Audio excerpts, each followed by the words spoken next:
Thank you, President.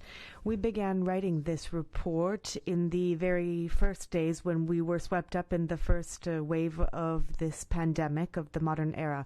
Now, we know that the crisis has had a dramatic impact on our health, but also has dealt a symmetric shock to both supply and demand not seen since the Second World War. Now, we have tried to work for broad support in this report as we wait for a revision of the industrial policy as announced by the Commission. And I'd like to begin by thanking my colleagues, the shadow rapporteurs. There were 700 amendments tabled, but they became 17 compromise amendments that were balanced and broadly supported. We decided to divide the industrial strategy into two phases. The first would be the recovery from the emergency, and the second would be rebuilding an industrial sector that will be resilient, social, economic, and environmentally sound. At the center of all of this is the need to promote and speed up the twin transitions, the digital and the environmental, and of course climate neutrality by 2050 will be our guiding light. There's also an external dimension to all of this. Now, the world is less open and it's harsher, yet the European Union is committed to free trade, but one that is balanced, and it will promote that in a bilateral fora.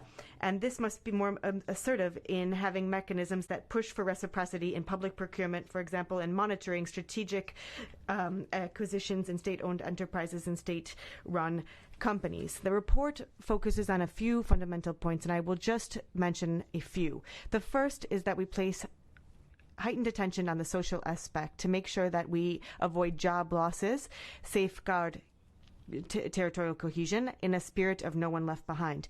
Now, we know, of course, over the course of the last 30 years, if we do not guide change well, that can lead to a cleft between winners and losers.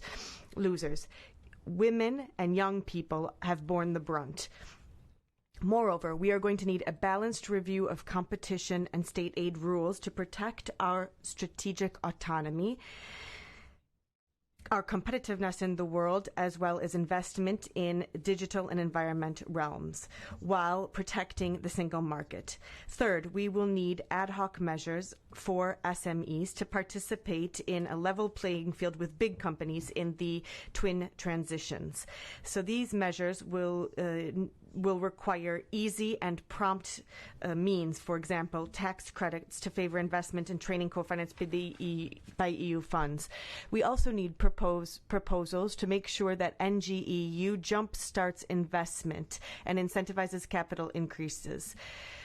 To have the instruments as well in place, and this is number 5, to be able to help companies contribute to CO2 emissions reductions that are in line with the climate law. And we must avoid any type of environmental dumping, also coming up with a carbon border adjustment tax, and to avoid any relocation to countries where there are less stringent rules in place, environmentally speaking. Now, we have to make sure that we have the right type of analysis of the ecosystems to be able to pick the best priorities, and that's why we came up with the key performance indicators that would have impact analysis ex post and ex ante to make sure that we evaluate the chosen measures. The EU urgently needs an industrial strategy that is well adapted, well financed, well functioning, and well coordinated. This report is an important opportunity for the Parliament to speak with a single voice and a united voice. We worked with care and enthusiasm on this text for that goal in particular. Thank you.